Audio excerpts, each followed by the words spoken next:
यहाँ तमाम डॉक्टर, आयुर्वेद के डॉक्टर बैठे हुए हैं। इन लोगों से अपना अपना हम विचार लेंगे। सर आपका सर IMA के द्वारा जो है प्लेसिबो का विरोध करने का मुख्य कारण क्या है? ये एक ऐसा अर्थ निकल रहा है जिसमें अज्ञानता का प्रभाव हो रहा है। इसमें अज्ञानता का हम लोग समझ रहे हैं कि इसमें जो है अज्ञानता का प्रभाव हो रहा है। अज्ञानता के प्रभाव में ये लोग जो बोल रहे हैं, क्योंकि जो हमारा आयुर्वेद है वो प्राचीन काल का आयुर्वेद है, तो ये दिन का फर्ज नहीं है। ये प्राचीन का काल का है। अपना ये 5000 साल पहले का जो आयुर्वेद है, अगर इस आयुर्वेद में कुछ खामी होती, कुछ गलती होती तो लोग कभी छोड़ दिया जाते हैं। लेकिन जब इस खामी को, अगर इस कैदी को अगर 5000 साल पहले लाया जा रहा है तो कुछ न कुछ क्वालिटी अगर है इसमें कभी लाया जा रहा है। और कुछ बोलना चाहिए? हाँ, दूसरी बात ये जीवन की शैली, ये आयुर्वेद एक ऐसी चीज है, ऐसा शास्त्र है जो हम लोग की जीवन की शैलियों को दिखाता है, सुनाता है, पढ़ाता है हम लोग जीवन शैली को। ये जीवन की शैली ऐसी होती है कि हमें सिर्फ स्वास्थ्य के बारे में नहीं बताता, बल्कि हमारे जीवन में जितने गठित होते हैं, सारा उस गठित को जो भी रोग सुख जो भी होते हैं इसको भी वो सराहता है, वो दिखाता है, वो सारी चीज बताता है हम लोग को। और दूसरी बात ये है कि ये जो आयुर्वेद का जो सिस्टम जो है, आयुर्वेद जो हम लोग का है, ये आज हम लोग जो भी लोग बोल रहे हैं इसको प्लेसिबो बोल रहे हैं या गलत बात कर रहे हैं, गलत अंगुली उठा रहे हैं, तो आप इसको मत लीजिए। आप मैं उनको ज्ञान देना चाहता हूँ, उनको जो प्रकाश में नहीं है उनको प्रकाश देना चाहता हूँ कि ये छोटी मोटी पद्धति नहीं है, ये बहुत बड़ी पद्धति है। आज हम पेशेंट और मदद की बात करें हम तो आज लोग ऑपरेशन करते हैं, सभी पत्ती की जनक है। आज लोग मेडिसिन का मॉडर्न में हम मेडिसिन का इस्तेमाल करते हैं, सर्जरी का इस्तेमाल करते हैं। लेकिन उस समय भी जो जब 5000 साल पहले की बात बता रहे हैं आपको, उस वक्त भी हमारी सर्जरी होती थी। अब हम 1 मिनट तक सर्जरी होती थी। सर्जरी करने वाले हमारे कौन थे? मुख्य सुश्रुत को हम लोग को सर्जरी का जनक माना जाता है, सुश्रुत को माना जाता है। इसी तरह से अगर हम देखें तो ये आपको मेडिसिन का जनक जो माना जाता है वो चरक को जनक माना जाता है। तो ऐसी बात नहीं है कि उस वक्त हमारी सर्जरी नहीं होती थी, उस वक्त हमारा मेडिसिन इस्तेमाल नहीं होता था।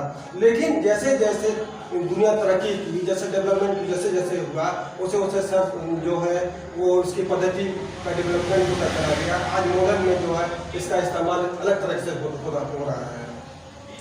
डॉक्टर साहब, आप आयुर्वेद के बारे में जो बिहार में जो सरकार चल रही है, तो क्या इस सरकार को आयुर्वेद पर विशेष ध्यान है या नहीं, उसके बारे में? नहीं, अभी विशेष ध्यान नहीं है। सरकार को चाहिए कि जितना हमारे आयुष वाले चिकित्सक कोरोना महामारी में एक ढाल की तरह जो खड़ा होकर के मजबूती की तरह जो लड़े हैं और कुछ हमारे डॉक्टर शहीद हुए हैं, उनको एक मान सम्मान देना चाहिए। और आयुर्वेद की जो बहुत सारी खाली सीटें सरकारी जॉब में खाली पड़ी हुई है, उसको भरकर आयुर्वेद वाले डॉक्टर को या आयुष वाले चिकित्सकों को आगे लाना चाहिए। दूसरी चीज कि जितने भी हमारे IMA के लोग प्लेसिबो का नाम दे करके जो गलत उच्चारण किए हैं, इसका मैं कड़ी विरोध करता हूँ। और बिहार सरकार को चाहिए कि अभी बहुत सारी ऐसे जगह हैं, गांव कस्बे हैं, जहां हमारे एलोपैथी चिकित्सक नहीं पहुँच पाते हैं। तो उनके लिए अगर वो नहीं जा पाता तो हमारे आयुष के चिकित्सक जाने को तत्पर हैं। सर, प्लेसिबो क्या है? प्लेसिबो एक असंवैधानिक शब्द, अवैज्ञानिक शब्द। इसका पूरा नाम? इसका पूरा नाम फ्लेक्सिबो, इसका फूड पॉलिसी करते हैं, ठीक है, जिससे कि किसी भी चीज को बिना रिसर्च किए हुए उस बातों को रखना कि भाई ये विदाउट रिसर्च का किया हुआ है, तो जिसको आप इस चीज को दर्शाना, ठीक है। लेकिन हमारा आयुर्वेद कभी रिसर्च के ऊपर नहीं जाता। हमारा आयुर्वेद एक खुद रिसर्च है। ये तो खुद ये हमारा हल्दी है, हमारा धनिया है, हमारा अजवाइन है। ये क्या डॉक्टर साहब आपको सुनाओ क्या? डॉक्टर सर, आप प्लेसबो के बारे में बताएंगे कि प्लेसबो आखिर है क्या? प्लेसबो की चर्चा काफी आप वैज्ञानिक भाव कहना, आप वैज्ञानिक चिकित्सा बोलना। आयुर्वेद वैज्ञानिक चिकित्सा है, अब वैज्ञानिक नहीं है। भले हमारा आयुर्वेद को इस तरह से दबाया गया क्योंकि यहाँ गुलाम रहा देश, जिसके कारण से भारत का यह चिकित्सा पद्धति होते हुए विदेशी चिकित्सा पद्धतियाँ बहुत दूर रहे हैं, हमारा आयुर्वेद नहीं फल रहा है। और ये IMA वाले सिर्फ एकाधिपत्य चाहते हैं कि कोई वैद्य यहाँ डेवलप ना करे, जिसके चलते वो सभी को प्लेसिबो कहते हैं, वैज्ञानिक चिकित्सा कहते हैं, होम्योपैथ को कहते हैं, आयुष को कहते हैं, हर को मतलब कि उनके नज़र में वो उनकी अज्ञानता है, उनकी जानकारी नहीं है और उसको इस तरह से प्लेसिबो कहते हैं। सर अभी तो भारत में जो हमारा आयुर्वेद है यहाँ का तो पूंजी है, मुख्य पूंजी यहाँ की है। इस आयुर्वेद को अमेरिका, रूस, जापान सभी लोग अपना रहे हैं, लेकिन भारत के लोग क्यों नहीं अपना पा रहे हैं? इसका क्या करें? ये मेरा दुर्भाग्य है कि यहाँ की शासन भी इस पर बजट भी नहीं लाया, इसका शोध जितना होना चाहिए उतना नहीं हुआ। जितने भी हमारे ग्रंथ हैं सब होने की विलुप्त होते चले जा रहे हैं। आज भी हमारा आयुर्वेद का जो मेडिसिन का जनक जो है, चरक हैं, उनकी चरक संहिता माने कि अदर कंट्री अपना रहे हैं, लेकिन यहाँ विलुप्त होते चले जा रहे हैं। आयुर्वेद को मतलब तो उसमें डेवलप नहीं किया जा रहा है। हमारा एलोपैथ वाले ही मानते हैं कि सर्जरी का जनक सुश्रुत है, लेकिन वो आयुर्वेद को मतलब नहीं मानते हैं कि आयुर्वेद भी एक चिकित्सा पद्धति है। चलिए बहुत बहुत धन्यवाद डॉक्टर साहब। आपका शुभ नाम क्या हुआ? डॉक्टर महेंद्र कुमार सिन्हा।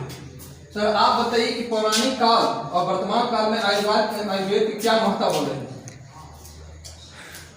पौराणिक काल आयुर्वेद जो है प्राचीनतम चिकित्सा पद्धति है। बताइएगा थोड़ा, मैंने गागर में शागर कर दीजिए संक्षिप्त में। आयुर्वेद एक प्राचीनतम चिकित्सा पद्धति है जो वर्षों पहले बहुत ही फलीभूत था ये, लेकिन जैसे जैसे समय गुजरा गोप्यम महागोप्यम के अंतर्गत इसका थोड़ा सा ह्रास हुआ। सरकार के द्वारा अनदेखा करने का कारण भी है कि थोड़ा सा लोग ह्रास मतलब आयुर्वेद का ह्रास हुआ, लोगों में विश्वास की कमी आई। अभी जरूरत है सरकार को उस पर ध्यान देने की कि आयुर्वेद चिकित्सा पद्धति को उत्थान के लिए सक्रिय हो। यानी आप मानते हैं कि सरकार भी आयुर्वेद पर ध्यान नहीं दे रही? हाँ, पूर्व में तो पूरी तरह से निष्क्रिय रहे हैं। अभी भी जैसे हमारे राज्य में चिकित्सा क्षेत्र में बहुत सारे चिकित्सक की कमी है। अगर सरकार चाहे तो आयुर्वेद चिकित्सक को उसके जगह पर सफाई कर सकती है। चलिए आपका शुभ नाम क्या होता है? मेरा नाम है डॉक्टर दिलीप कुमार। चलिए सर आप आयुर्वेद पर कुछ अपनी मंतव्य को दे सकते हैं? आपका क्या मंतव्य है आयुर्वेद के बारे में? देखिए सर, आयुर्वेद यदि मानो आयुर्वेद यूज करें सभी लोग मानो तो कभी मानो बीमार नहीं पड़ सकता है।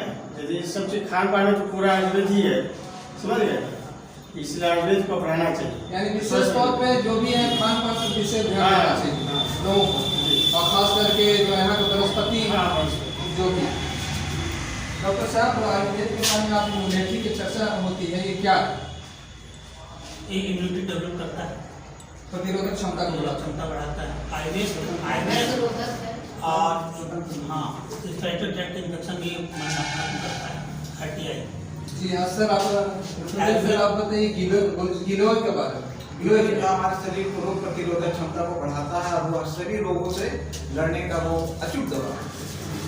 सब सारे चीज जो आयुर्वेद के अश्वगंधा के बारे में सर आप बोलना चाहिए। बहुत बेहतर रसायन ये भी एक एंटीऑक्सीडेंट का काम करता है जो कि आपकी इम्यूनिटी को डेवलप करता है। अगर आपकी इम्यूनिटी बहुत अच्छी है तो आपको रोग होने का जो है अगर रोग नहीं हो सकता है, आप स्वस्थ रह सकते हैं।